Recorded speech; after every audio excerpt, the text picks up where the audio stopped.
Okay, all right. Let's see what we've got going on here. Yes, great. Hello, hi everyone. I can see you all coming in. Wonderful. Thanks for joining us today. This is the VoiceOver Network presents the VoiceOver Hour Tech Talk with the one and only Roger Woods. Hi, Roger. Oh, I can't hear you. No, I muted myself. I know, I'm so sorry. I normally don't say hi till later. Awesome. I can see everyone coming in right now, so that's very good. So this is going to be a very exciting hour today. Welcome members of the VoiceOver Network. Welcome non-members. We've got folks coming in from the UK, Europe, and the US, so welcome everybody. Before we get started talking all tech talk today, let's have a look and see where all of you folks are coming in at. So if you could, we would just like to see in the chat box to the right side of the video, it'll let us know where you were joining us from, and also that you can hear us. That's always a good start. We want to make sure you can hear us. If you could just type in thumbs up, yes, anything, that would be awesome. Let's see, right on. Okay, they're coming in. Very good. Hi, Tony, David, Chair, Valentina. Awesome. Cool. Okay, so we've got leads here. We can hear you loud and clear from New York City. Hi, Susan. That's wonderful. Been loving all your posts. Sounds great. And we've got a few other places coming in from London and around the UK. Wonderful. Right on. Okay, so we will get started today. Let's see. We enjoy these webinars so much. We want these is a great opportunity for everybody to come in and get to know some of our speakers. And today it's great because we're going to learn as much as we can about as much tech as we can for a full hour. We've got Roger's full attention for the whole hour. I'm sure about that. Right on. So everyone, also if you could use the hashtag, which is Vaughn Webinar today with social media, that would be awesome. Yeah, so we've had Roger on a few of these voiceover hours before. Roger is a dear friend to the VoiceOver Network, but also has done several talks at some of our events. So we always enjoy Roger's talks and presentations. A little bit about Roger. He is an award-winning voiceover artist with more than 25 years experience in broadcasting and journalism. He specializes in voicing corporate explainers and a whole slew of other voiceover work. And we like to pick his brain for home studios, anything that revolves around home studios. So that's what we're here today to talk about. Hi, Roger. Did that do justice? Shall we say anymore? Absolutely. It's all those platitudes that you throw at me every time. You know, I'm just a normal guy who does a normal-ish job that I quite enjoy. So, yeah, no, it's fine. I am rooted in broadcast journalism, and I think a long time ago, you know, you get that Y fork in the road. You can either go left or you can go right. And at the time I came up to that sort of Y junction, it was either go and do something sensible like journalism, if you call that sensible, it was at the time, or you go on the left-hand fork. And a friend of my sister's father used to work in the BBC in the sound department, when the sound department, you know, dealt with all the audio for radio, TV and theatre productions and everything. And I chose to go journalism, and I should have really gone the tech side, because I just love the tech side of our business. I really do. And particularly as I have seen it mature over the years to where it is today, which is absolutely phenomenal. You can do so much with such a tiny box that 20, 30, 30 plus years ago, you'd need a room the size of my booth, if not twice the size of my booth, or even 3 times the size of my booth to achieve the same thing. I was trying to explain to my son, who's 25, that one of the very first computers I set my hands on was kept under lock and key. And it wasn't even a computer, it was just the terminal end of a bigger computer that was housed somewhere else in London. But it was kept under lock and key, under the stairs in the grammar school I attended. And the modem alone to connect it to the computer in Imperial College in London was about the size of a small filing cabinet. So yeah, technology's moved on, it's wonderful stuff. So yeah, I just love the tech side of it. So today, That's fantastic. Is all about the technology side of things. And Lisa and I have a completely plain piece of paper in front of us. We have no idea what we're going to talk about. Well, that's a bit untrue because we do. Look, there we are, blank piece of paper, nothing on it, absolutely nothing on it at all. We've got some ideas. I've just spilt my tea over that blank piece of paper, but actually on the other side of it has a script that I should be reading. It's down to you. What do you want to know? Is there something that is particularly bugging you? Do you want to talk about the technology? Do you want to talk about what's happening in the near future? Do you want to talk about what happened in the past? How your audio sounds, how it doesn't sound, how your booth sounds, how it doesn't sound.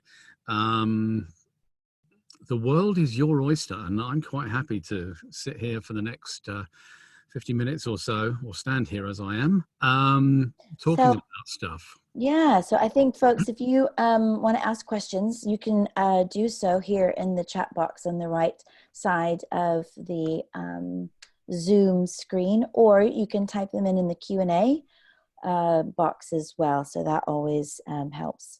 So Roger, we were talking earlier today also. So I know a lot of our members within the closed Facebook group come in and ask a lot of questions and just talk about, you know, certain problems that they see and that arise from time to time. And I suppose there's, you know, questions from new talent to experienced talent because the equipment just changes all the time, and so does their systems. Weird things can happen when their system is just rocking on, but then the very next day something weird could happen. And Rachel and I would probably say it's like the gremlins have come in and done something, but there's always there can be a fix to these. Yeah, I mean, two of the biggest gremlins at the moment are if you're a Windows user. If you are a Windows user, every time that Windows upgrades their software, particularly Windows 10, Windows 7 is no longer getting any support, so it won't be Windows 7, but Windows 10, it has this nasty habit of almost like taking over your machine and trying to reset it to what it wants you to be using and not what you want it to be doing for you. So one of the most frequent issues is that it resets the sound settings for some bizarre reason. So if you have if you have a studio and you have kit, it is likely that you have an external box of some sort or a USB mic plugged into your Windows laptop or Windows computer, and you set it up for that particular device. Windows 10 comes along, does an upgrade, you go to record something, and nothing happens. You have to go through that frustrating process of going into the sound panel to reset the device, possibly even reset the device in your chosen audio editor, be that Audacity or Pro Tools or anything in between.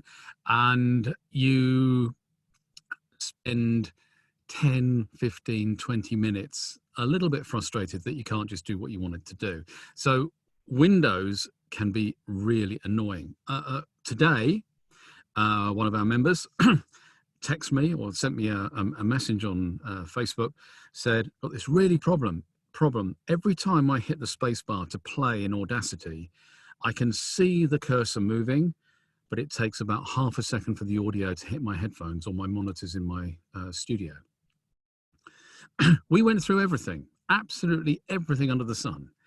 And then eventually I just said to him, I don't know how well you are versed at taking the hood off of Windows, but go and have a look in the control panel, go and have a look at the sound, video and gaming settings, delete everything to do with your Focusrite 2i2.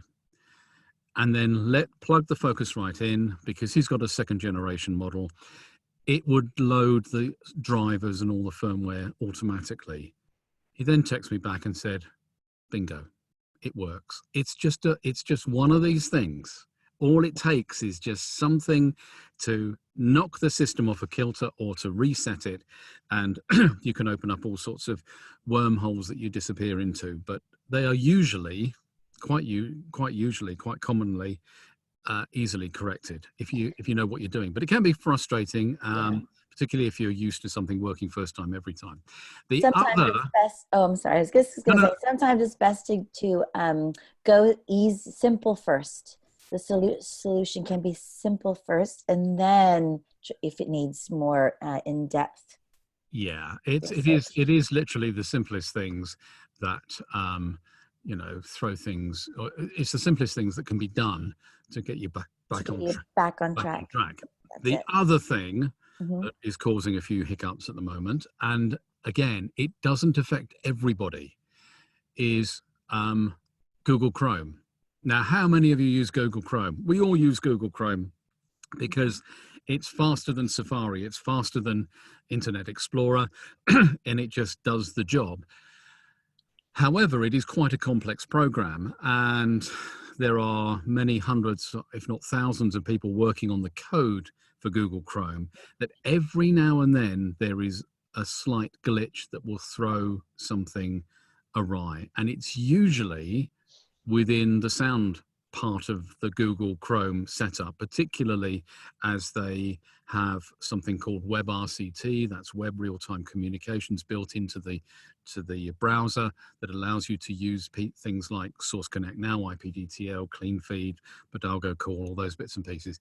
And it's when you start using some of those pieces of software, you realize you have a problem, because you go to use Skype or Zoom even, and they can't hear, the person at the other end can't hear you, or you can't hear them, or they can hear you, but they can't talk to you. And it's usually because there's a glitch. So sometimes if there's been a hasty release of an update to Google, as was recently within the last 10 days, all those issues that I've just mentioned appeared, and it took Google about 24 hours to release another update to correct that.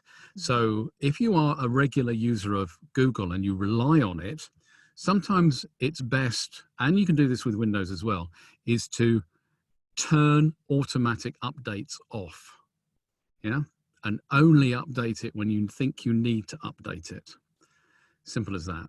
So there are a couple of issues, but of course there are the usual ones. You leave your kit all plugged in, you don't move it for weeks and weeks and weeks, and then you decide that you're going to, I don't know, just shuffle stuff around or pick stuff up to clean the dust off underneath it, and then you put it back down again, and again you lose either an internet connection or you lose something. There are all sorts. There are a myriad of things that can go wrong, because we are just dealing with boxes. And I know it's an old cliche, it's the old chestnut. Have you switched it off and switched it on again? Have you unplugged it and plugged it back in again? Sometimes it's the simplest things. It's the same with the audio as well. If you've got a bit of a complex setup where you've got an audio interface with maybe a pair of speakers on it, and this one speaker starts to crackle and the other one's perfectly okay, just twist the jack sockets in the back of the unit to clean the contacts, because you get a little bit of, I don't know, electrical dust on the connectors is the only way I can describe it. But it does that, and it clears the audio. You get clean audio again. So yeah, there's a myriad of things really. So they're the two big ones though, Windows and Google. Very good. All right. Yes. So how about we talk about home studios and setting up a booth? So I have a feeling our attendees today are different stages. Yeah, but I mean, we've got a question from Cher. Oh right, I don't know where my questions have gone on my machine here. Okay. Hang on, let me find chat. No, Right on. it doesn't like that. Why doesn't it like it? Oh, I know why. Right, I can see it underneath. You can see now. Turn that off. Right. It's really interesting that I started writing a blog a couple of weeks ago, and it started off something to the effect of basically it was about the number of forums on Facebook that are dedicated to voiceover artists and voiceover actors. Now, particularly my opening statement was focused on UK websites who have very clear raison d'etre. So Voiceover Network's website has a clear aim to help and support and strengthen the voiceover industry. There are other websites doing exactly the same thing. They're run by voiceover artists, for voiceover artists. They're frequented by voiceover artists at all stages and ages of life.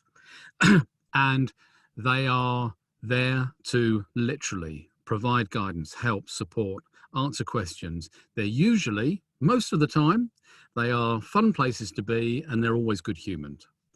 Yeah. The American websites are slightly different because they're run by people who want to sell you something at the end of the day.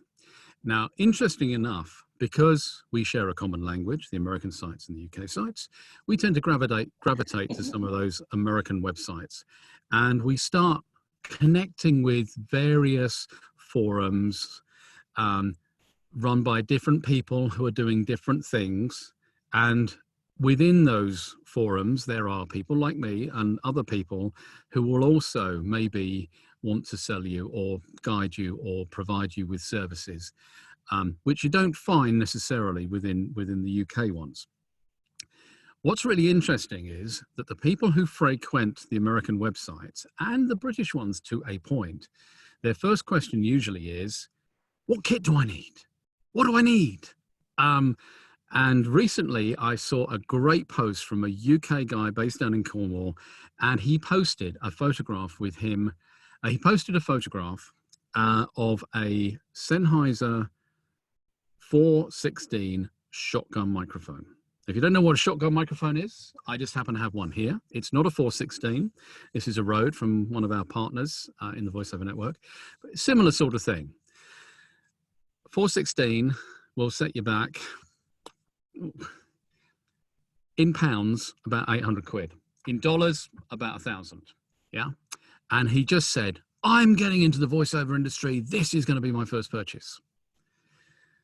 To which there was a few comments, closely followed by, well, you're going to need an audio interface. You're going to need a pair of headphones. You're going to need a computer to plug it into, and all the other bits. All about the kit.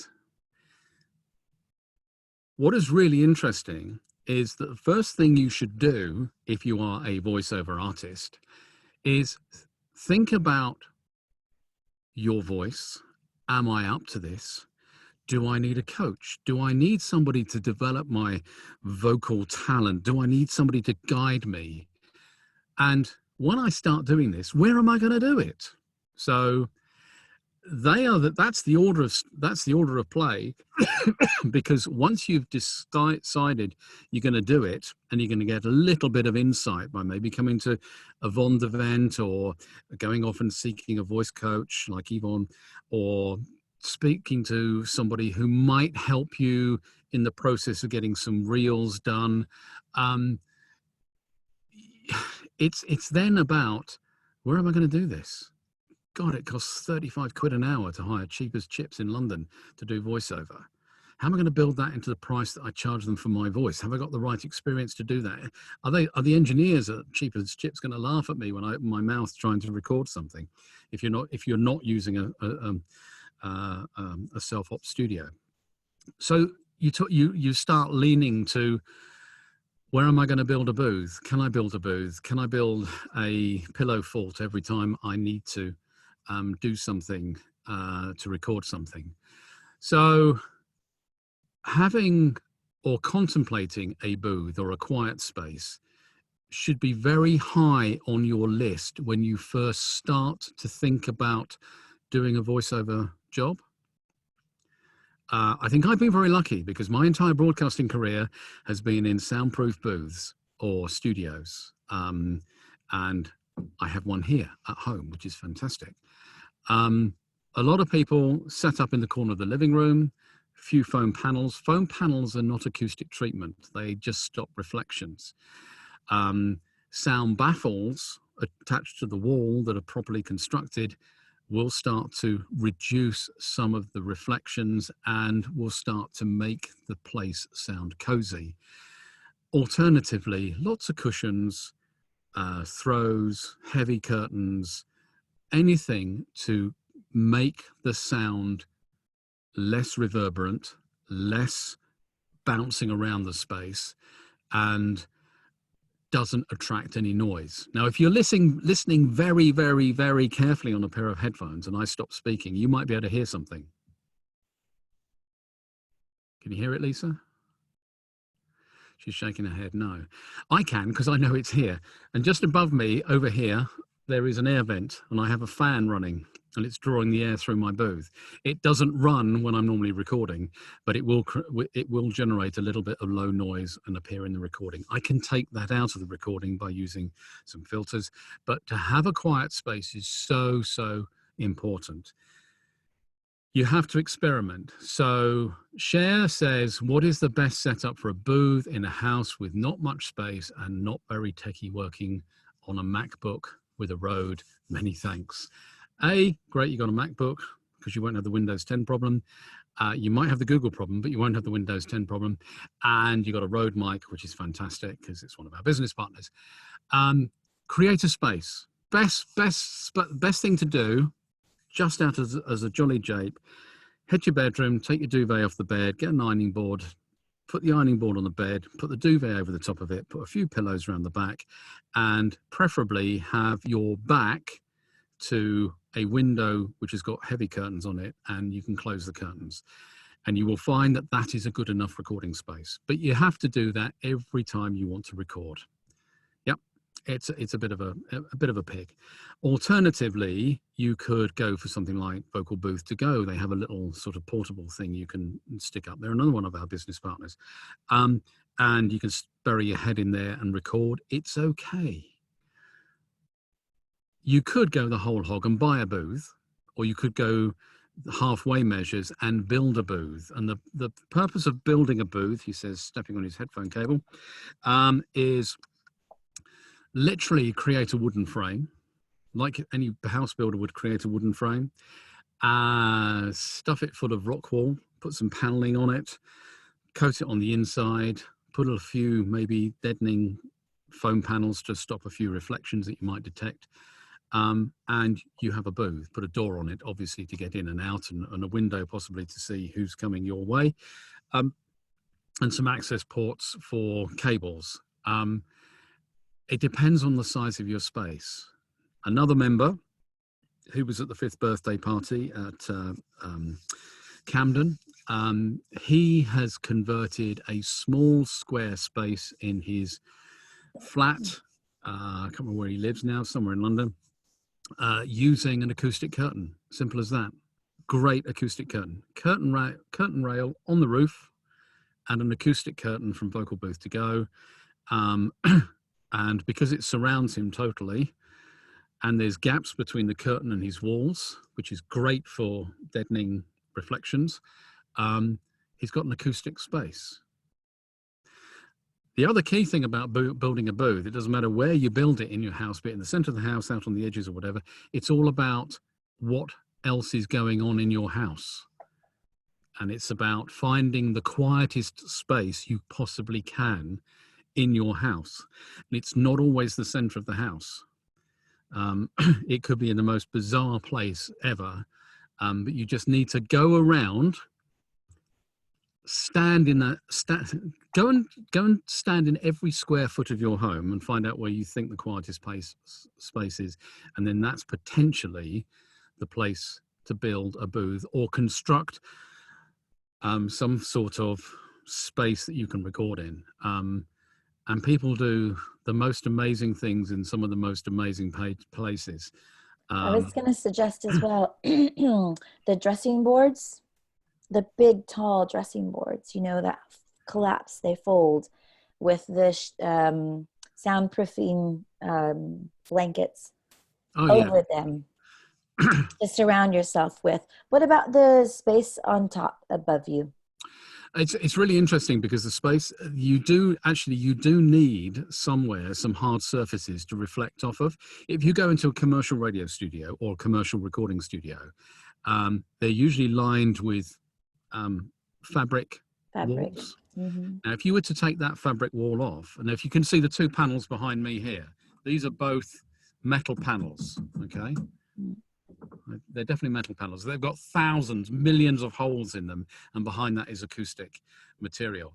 But if you take the fabric off of a studio wall, you might find that one, my camera's gone all funny, you might find that one is a solid piece of hardboard, and the other one is a piece of hardboard with hundreds of holes in it. Yeah, because they're using a little bit of, let's absorb the sound, let's bounce the sound, and they do that around the space. And maybe it's usually the upper half that is like that. The bottom half is almost solid wood, yeah, with obviously some sort of sheep's wool or insulation material between the surface, the inner part of the studio, and the outer part of the studio. So, yeah, it's So for someone who's just kind of starting out, those kind of suggestions that you just made are great. You don't have to spend a lot of money. You can do these sort of tips and ways to start out. So yeah, we've got another member who has got the smallest room in the house, and I'm not talking about the loo, but it's the third bedroom. yeah. And originally some audio was sent to me of that third bedroom space. It was fairly noisy. They got a window behind them. The window faced the street. What they did was they got a piece of perspex and created like a third, the double glazing unit, but a third sort of window. They then put, I don't know, net curtains in front of that, then some heavy drapes, and then they changed what they did with some of the pictures that they had on the walls. And this is a great tip. I love this. Go to somewhere like the Range and buy a canvas print. Okay, canvas print, nice canvas print, or several canvas prints. Thick, yeah, as thick as you could possibly get. So depth between the wall and the front of the pictures as deep as you can, and then take it home. Change the picture if you want to.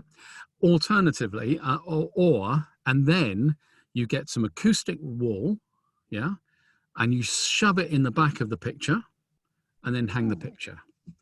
Nice. That then becomes a very decorative bit of acoustic treatment. Mm-hmm. Yeah, that's great. This is just reminding me because I have been speaking to a friend of mine who's a printer who produces. He will produce if we want them. I wanted him to. Some canvas prints. So I had actually chosen some sort of techie images for him to produce on canvas, and I was going to get him to put them in sort of like, I don't know, 1.5 to 2 inch frames, because I was going to put one. You see these studs here?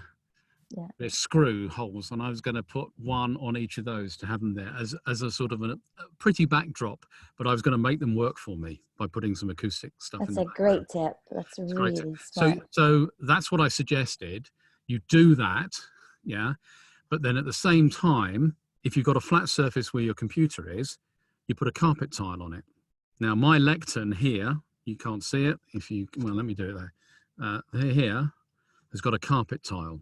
£1 from the Range. Yeah, simple as that. It's got a carpet tile. Stops reflections coming up when I'm speaking. I've got the same carpet tiles on the floor, by the way. But yes, perfect. Put some curtains up. Yeah. Get some pillows, some cushions, dot them around the place. Stop the reflections. It doesn't matter about necessarily what's above you, unless you think it's going to make a difference by putting something like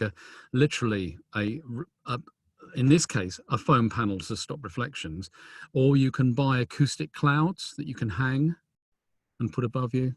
Now, I haven't got space to put it above me because if you see, that is literally about as much as I've got. I've got a fist's worth here, but this is an acoustic proof. High ceilings, yeah. But if you've got super high ceilings, yeah, you can put a floaty cloud in over the top.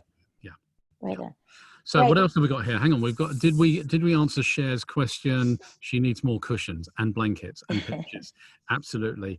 You can buy acoustic blankets, which are great, but I'm also told reliably if you can get the blankets that house removers use, they are just as good. And another top tip is if you've got a big wall to cover, let's say this wall behind me, get a 2-inch batten of wood.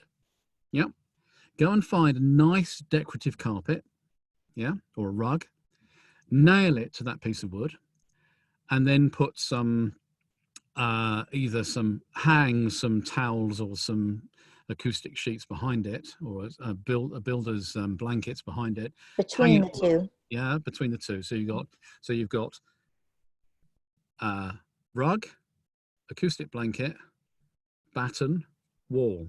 Got 3 spaces. Yeah. And air between the spaces stop and make the sound work in a different way. Just hang it on the wall. Big space. Fantastic. Great. That's awesome. Yeah, I think sometimes you get in your head that it should all be pressed together.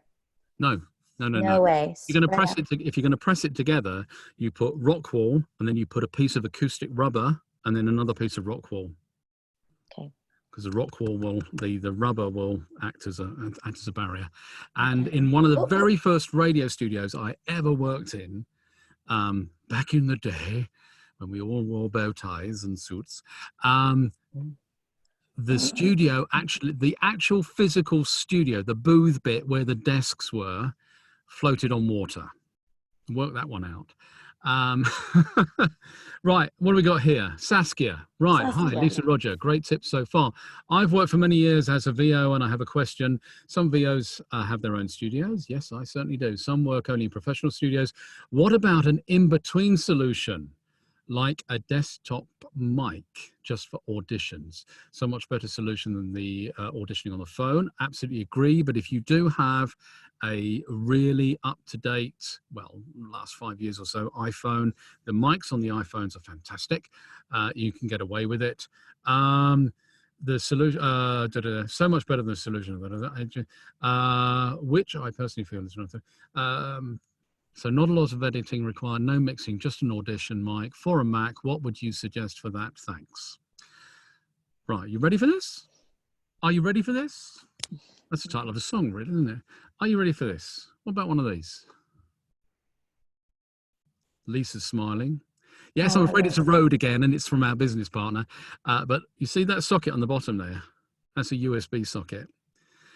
And don't let anybody tell you that a good mid-range USB microphone is no good for voice recording, because it is, particularly this model, particularly models from a company called Lewitt, particularly models from a company called Sennheiser, who are the parent company now of the mic I have in here, which is a Neumann. Apogee do a USB mic. Yeah, it's okay.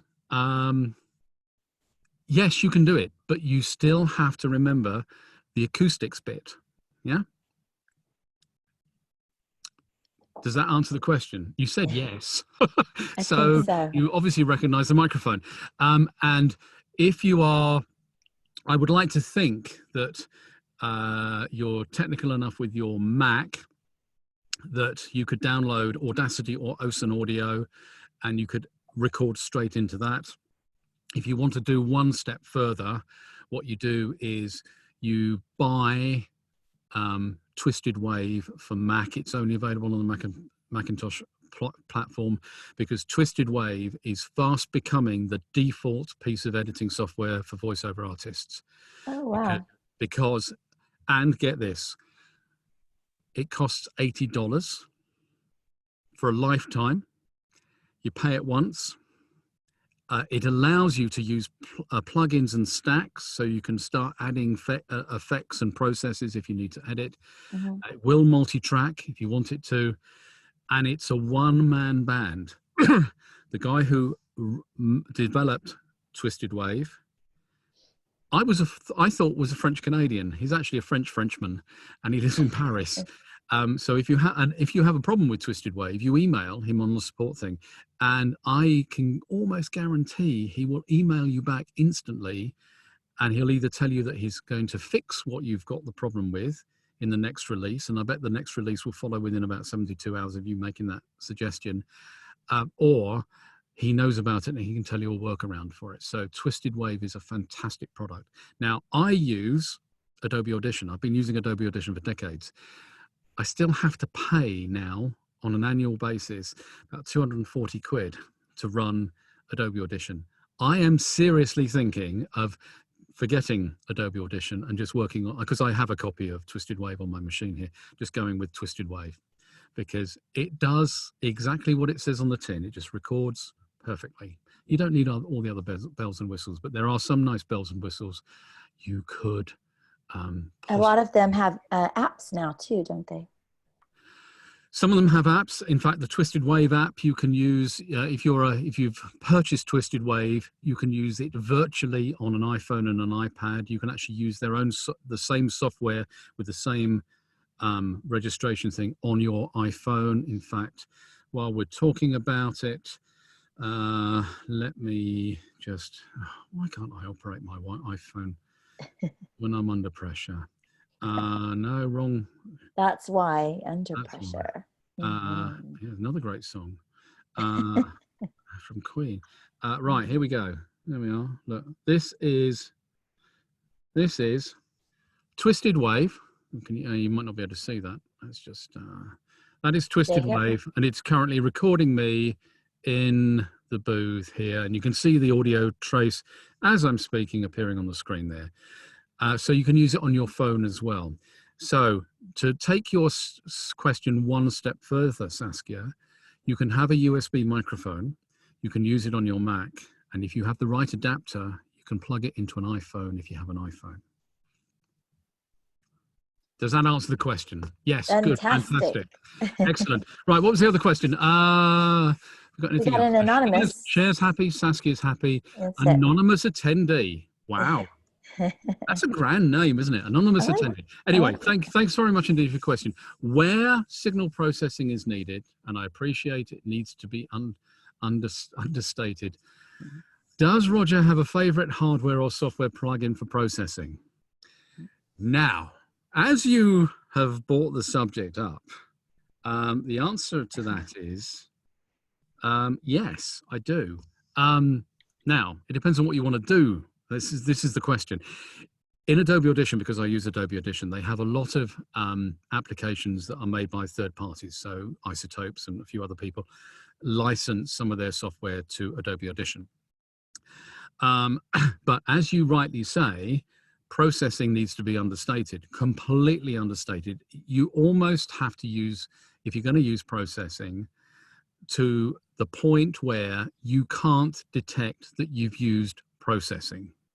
Does that make sense? Hopefully. Now, when it comes to equipment, and we haven't talked really about equipment apart from showing you a couple of microphones. Some people who work in particularly noisy environments use a device called a DBX 256, and it's a rack mount piece. It's intended to go in a studio rack, but you can use it freestanding. And basically you plug your microphone into the box into your USB interface into your computer. You record on your chosen software. In this instance, let's say Twisted Wave, and then you edit on a pair of headphones like these Bayer DT770s. These are not 100s. And the DBX box has something called a gate, a compressor, a limiter, and some gain in it. And the box does clever things like when you're speaking, it automatically opens the circuit so that only the audio you are recording is recorded in the track. When you stop speaking, it closes the gate so there's silence. And that can sound a little bit choppy if you've got it badly set. You can then also process it, so you can make it produce a uniform waveform while you're recording. So there's no peaks and no troughs, it's just a uniform waveform. And also you can get it to add some volume to it so that it comes up to an acceptable level. So if you're recording for ACX and an audiobook, you might want to bring it up to their minimum standard, which is -18 dBSF or whatever it is. And it does it all in the box for you at the time of recording. Great. What if you don't what if you like a clean signal where there is no boxes? It's simply microphone, interface, computer, headphones, delivery to client. But you want to process. You can process by using external devices. Now, I'm going to share my screen. So I think the other question is, who needs this processing? Well, it depends on what you're doing. If you're particularly breathy, you will find that the breaths appear in the audio, and there is you will listen to the audio back and going like a panting dog, but that's exaggerated. It's between the words, right? And then some people meticulously go through and cut all the breaths out. But you can get plugins and devices to do that, but as our anonymous attendee has suggested, it has to be done in a way that you don't detect that it's happening. Yeah, simple as that. Let me why is my, oh, here we are. I'm going to share my desktop. And also, we've been hearing a lot lately that most people you're sending these to, they want those in, not all of them, but they do want to keep in some of the natural breathing. For some unknown reason, my machine is not allowing me to share my screen. Oh, here we go. No, it's all right. I'll try again. Here we go. There we go. So ignore all the stuff on the screen. Let me take the chat out of the way. Deny that. That's my audio. That's my audio feed coming to you, by the way. Don't worry about that. Let me go to Adobe Audition. Here's Adobe Audition. Let me just record what I'm saying to you. So while I am talking to you, you'll see me up in the right-hand corner or wherever you are. I'm going to take a few breaths and do some bits and pieces. And you see where I take a breath. You should be able to see where I take a breath. So I'm going to take a breath now. Or you do it as you start the sentence. As I start the sentence. So you've got all those little peaks and troughs there. Yeah. And that particular waveform, if you look at the meter at the bottom, is peaking at around about between minus 12 and minus 9, which I suppose is a little bit on the low side. So let me just stop that audio. I'm going to do something which I wouldn't normally do. I'm going to normalize that to minus 3. So it amplifies all the breaths and other bits and pieces. I'm also going to split the screen to do, and what I'm also going to do is I'm going to turn off the spectral view so you can see it. So you can see here, for instance, there is a breath. Yeah, there's a breath there. There's a breath there. Now I can do several things. If you look on the left-hand side of your screen, you'll see it says effects, markers, properties, default, and it says last applied rack. I'm going to hit that. And it brings up my last applied rack, of which I have got a tube modeler, a graphic equalizer, and a dynamics processor. So I'm just going to play this. I hope you can hear this. Tell me if you can't, Lisa. Where's my keyboard? Oh, my keyboard.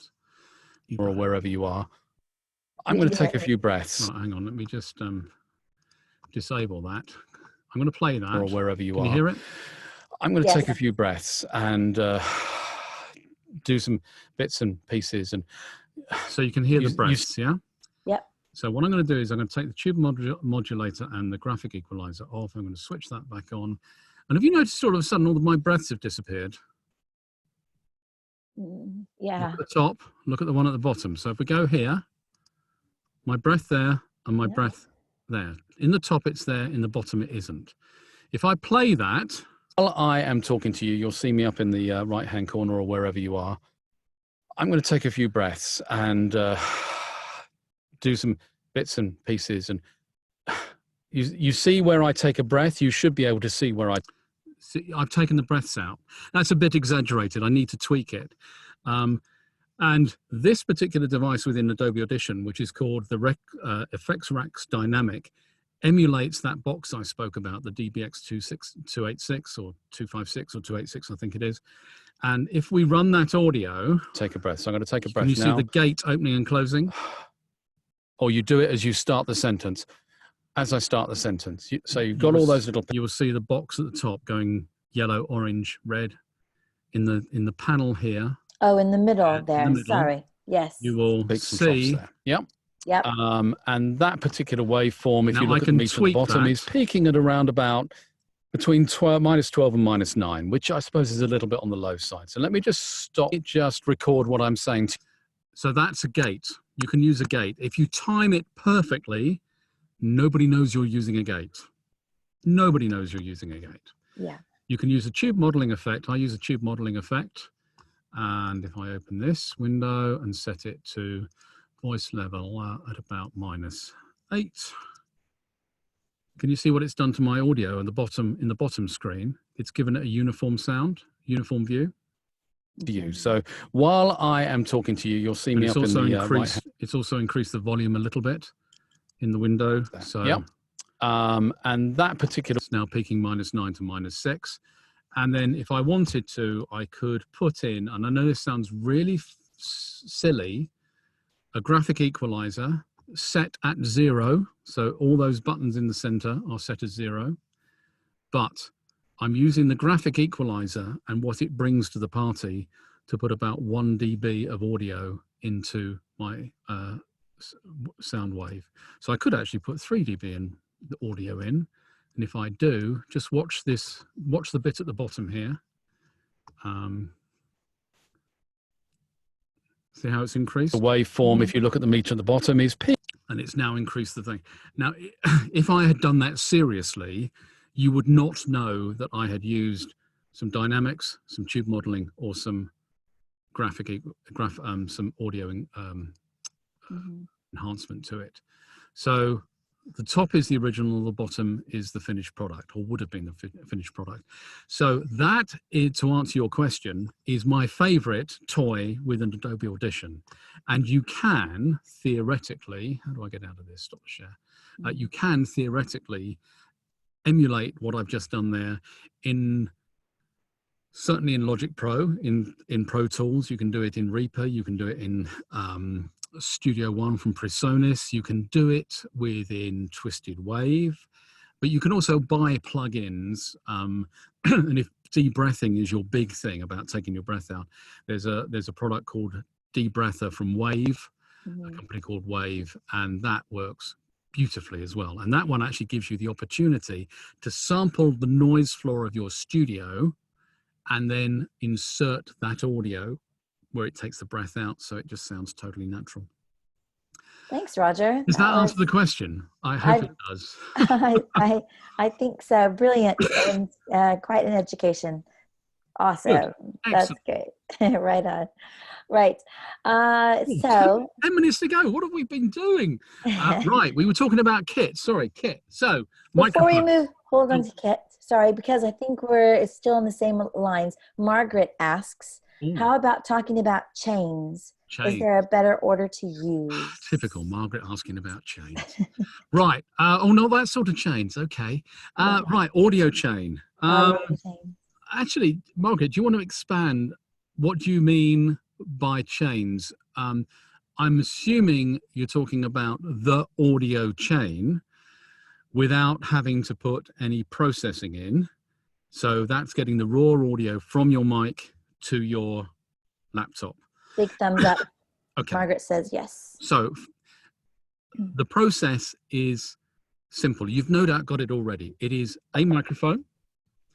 Let's use this as an example. Rode. I could use this as an example because this is a great example because this is my pride and joy. This is a Neumann TLM 103, very expensive German-made microphone, and it is lovely.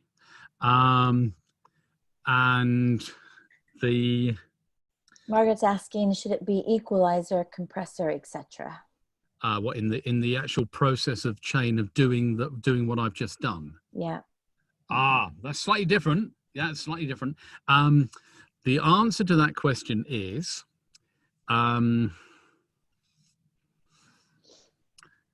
it's in the order I have just done it. So it is dynamic processing, then a little bit of voice leveling, then it's a little bit of amplification, then you save your file. Now, one thing that I must stress right from the very start is if you're going to start processing audio, you make yourself a routine. So You record your audio. So you stand here, read the script. You then save that audio as raw audio. So you go, Roger Woods, take 1, raw audio. Roger Woods, take 2, raw audio. Yeah. You then, when you come to edit it, you take, let's say, raw audio 1, and you resave it as Roger Woods first edit. Yeah. And then you edit on that. So your raw audio is always there. You can always go back to where you started from. Because if you start putting in processing, EQ, compression, etc., and you save it, there is no going back apart from going back into the booth and re-recording your audio. Right? And you might be sick and tired of the audio by the time you actually get a decent take. So always save your audio, work on a first edit. If you need to second edit, third edit, fourth edit, whatever. And it does mean that if you have that process in the way of numbering and ordering your audio, you can then go back because the client might come back to you and say, I really liked it when you did so-and-so, right? Can you do that? So you can either go back to your raw audio, or you can change it. And the other thing, and that is just so you got the process. So when you've actually finished your processing and everything else, you have a final audio track. And that final audio track is the one you send to the client. But it does mean that if the client wants to make changes, you can go back to a file pre-processing and make that change and then go through your processing process again. Processing process. That's an interesting alliteration. And it's, and you do that because if you don't, you are up the creek without a paddle because you have to start from scratch. Yeah. And the other thing is really useful for you is make yourself a client checklist. Create one in Word, PDF, whatever. Print it out. So you write the client's name, Lisa Fisicaro, so-and-so job, date, recorded. And then you can also put the details in of what compression you used, what equalization you used, what gain you used, if you used any of them. So that when the client comes back, Lisa comes back in 6 months' time, leaping up and down, going, that bloody audio sounds terrible. We need to do so-and-so, so-and-so, so-and-so. I just want this word removed and that done there. You can go back to one of your uncompressed, unprocessed files, change the wording, try and do a voice match. You should be able to do a voice match, no problems at all. Then you can use exactly the same settings that's on your client checklist to reproduce the audio as they had it in the first place. Great tip. Yeah. So keep a log. Perfect. Yeah. If you want to know more about EQ processing and thingy, I am going to default to the Booth Junkie. Go and find the Booth Junkie on YouTube and search for equalization and compression, because he does a fantastic video on equalization. Can you type that in the chat? For some unknown reason, my chat is, oh, it is, there. That was me saying Norfolk. Yeah. It's now not, it don't, oh, come on. No, why is my keyboard not wanting to play today? I can type it. The what? Voice over junkie? No, Booth Junkie. Oh, Booth. Sorry. Yeah. Booth. Go and have a look at his. Go and have a look at his. I can't remember his name. It's Mike something. But go to Booth Junkie, have a look at Booth Junkie, and he will tell you everything there is to know. He features a kit and advice and top tips for VO primarily. Yeah, that's he does awesome. On YouTube. On YouTube. So right. That's that guy there. So yeah, it should be.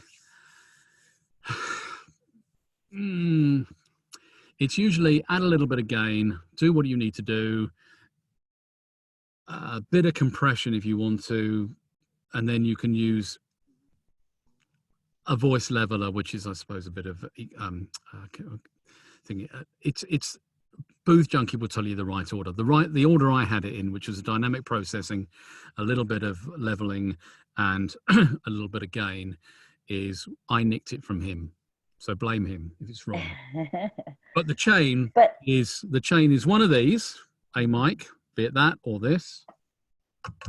It is one of these, an audio interface of some sort, pair of headphones, and of course your chosen audio editor, be it Adobe Audition, Twisted Wave, Audacity, Ocean Audio.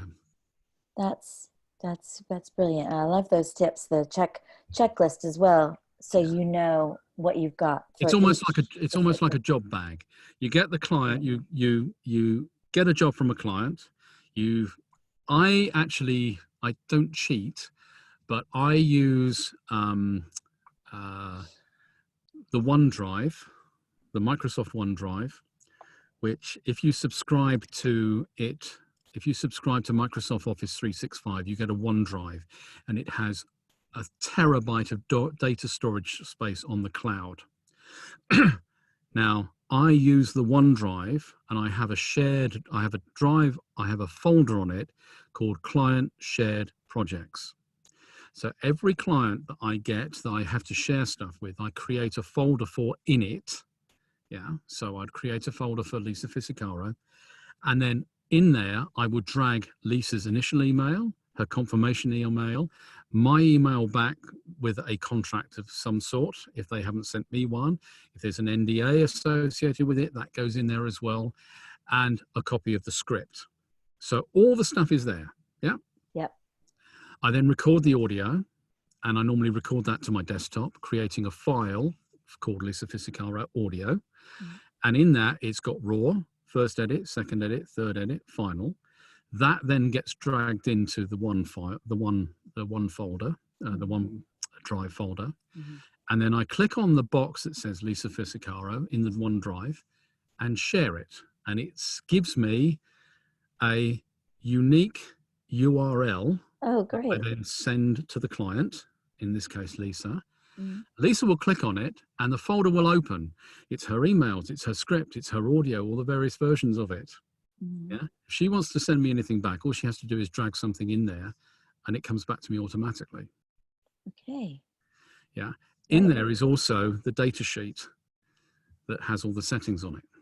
That's really, really cool. Yeah. And how do the clients appreciate that? They love it because they access their audio directly. I can send them variations. I can send them revisions and other bits and pieces. So I create a revisions folder, the revisions in it. So I just send them the link back, the link that I sent initially. I sent it back and say it's in the revisions folder. There we go.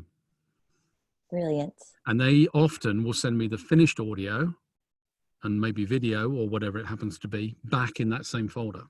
Yeah, that makes it so easy for them because you want that back. They don't have to think about Dropbox. They don't have to think WeTransfer or anything. It's just there. It's on their desktop. Another wonderful tip. Thank you, Roger. So we are, guys, we're close to the end. If you've got any last minute questions, just let us know here. That was great, Roger. Thank you very much. That seems to have gone very, very quickly. I have no idea where that hour has gone. We handled a little bit of everything, which was great. That's what we wanted to do. Is the questions came in that way also. We didn't talk anything about making the connections with your clients. Very quickly. You may, I did allude to it a little earlier on about using Google Chrome for things like Source Connect, or rather Source Connect Now, Clean Feed, Bodalgo Call, Session Link Pro, IPDTL. There's a few others as well. They're all methods of getting... It's no longer just Skype. No longer just Skype. Skype is so yesterday. Terrible quality. It's also terrible quality. Since Microsoft bought it, the quality is appalling. All the aforementioned are ways of doing a directed session with a client, with your client or the client studio, where they can hear you and give you real-time direction. A bit like Lisa and I are chatting away across Zoom. You can use Zoom for it as well. And if you insist, Skype. But you will also be aware particularly if you've been around the business a very long time, about ISDN. And ISDN has always been the primary method for a voiceover artist to get his audio from a remote location. It's not just voiceover artists. When I worked at the BBC, we used to use it for all sorts of connections.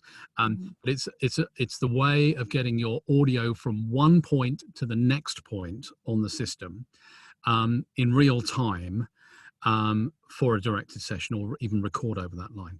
Now, for those of you unfamiliar with ISDN, it's a digital telephone line. It has a special type of socket installed in your house. Cost a bloody fortune. It's been around 30 years and it's about to disappear because broadband is 400 times faster than ISDN. Simple as that. And you needed specialist equipment. You needed preferably some sort of audio mixer, which you could generate something called clean feed, which would feed a box. And I just happen to have one here. A box that looks like that with lots of buttons, shiny buttons on the front, and this one says Pronto 2 ISDN. It's got lots of connections on the back. The main ones, of course, being a socket for the telephone line to go in, which is about there, and connectors for the audio. That box, once upon a time, would have cost several £1,000s. It's a doorstop. I don't use it anymore. I couldn't even get 10 quid on eBay if I tried for it, I don't think. However, a lot of talk has been going on about Source Connect, Skype, Source Connect, IPDTL, Clean Feed, and the rest of it. One of those guys, IPDTL, in quality, have gone one stage further, and they produce the equivalent of that box I've just put on the floor in a little package similar to that. This is my version of it, but basically in there is an 80 quid Raspberry Pi computer, and on the software card, which is in the front there is a piece of software you can download from InQuality, and with a SIP.audio audio account, you suddenly have an audio codec that will connect to any SIP enabled device anywhere in the world, and they can connect with you. So from several £1,000s as a doorstop on the floor down here to £100 or so for a Raspberry Pi. That is the way the future of audio is going with regard to getting it from source A to source B. And all you give them is a phone number, or you give them a SIP address. So here goes. If any of you already have a subscription to, let's say, if any of you use oh goodness gracious me. Well, easy thing. If you have an IPDTL subscription, go to IPDTL, open it up, and in where it asks you for a telephone number, where it says dial and SIP, if you just put RogerWoods VO, Roger, I'm going to have to think about this now. Better still, if you just put roger.dispatch at SIP, S-I-P, Sierra India Papa .audio, and hit return, you should get audio. Well, actually, you won't right now because you'll get me talking to you because I'm talking on the circuit. You'll get me talking to you. But in about 10 minutes time, you'll get audio coming down the line, which is music that we had when we started the connection an hour and a half ago, as a test audio. And that's how easy it is to connect to a SIP account. And all the major ISDN box manufacturers have ditched the ISDN side of their boxes and are now installing the SIP audio software to connect that way. So that's the future of getting a signal from A to B. Yeah. Although you could do it this way, you could just rip the audio off of the way we're doing it here from Zoom. But I did a piece for a client the other day on BBC Radio, and because my box is slightly different configured, I was able to emulate an ISDN telephone number. So this BBC local radio station dialed an emulated ISDN number, connected to my little tiny, no bigger than a block of cheese box, and we did a two-way on the radio for about 5 minutes. The advancements in technology. They didn't even know they were connected to a Raspberry Pi computer. Yeah. So that's some of the new technology. But as I say, as I said right at the beginning, I love the tech. So And thank you, Roger. Wow. Yes. Some incredible tips there and things for everyone to wrap their heads around and then get stuck in with a lot of this. So that was amazing hour. Thanks, Roger. My pleasure. Yeah. So I just shared the social media, the hashtag Vaughn webinar at Network VO. If anyone could do some social media for us and say hello, that would be awesome. So I guess it's off for a cup of tea and maybe dinner for us here in the UK. Yeah, it must be about time to think about going to cook something for the family. Yeah, exactly. Wonderful. Right on. And if anyone watching wants to join the VoiceOver Network, I'll be sending an email out to give you some information to our non-members. Thanks everyone for joining. Thanks, Roger. My pleasure. See you again. Do it again soon. That's it. See you again soon. And till next time. Cheery bye. Right on. Bye, everybody.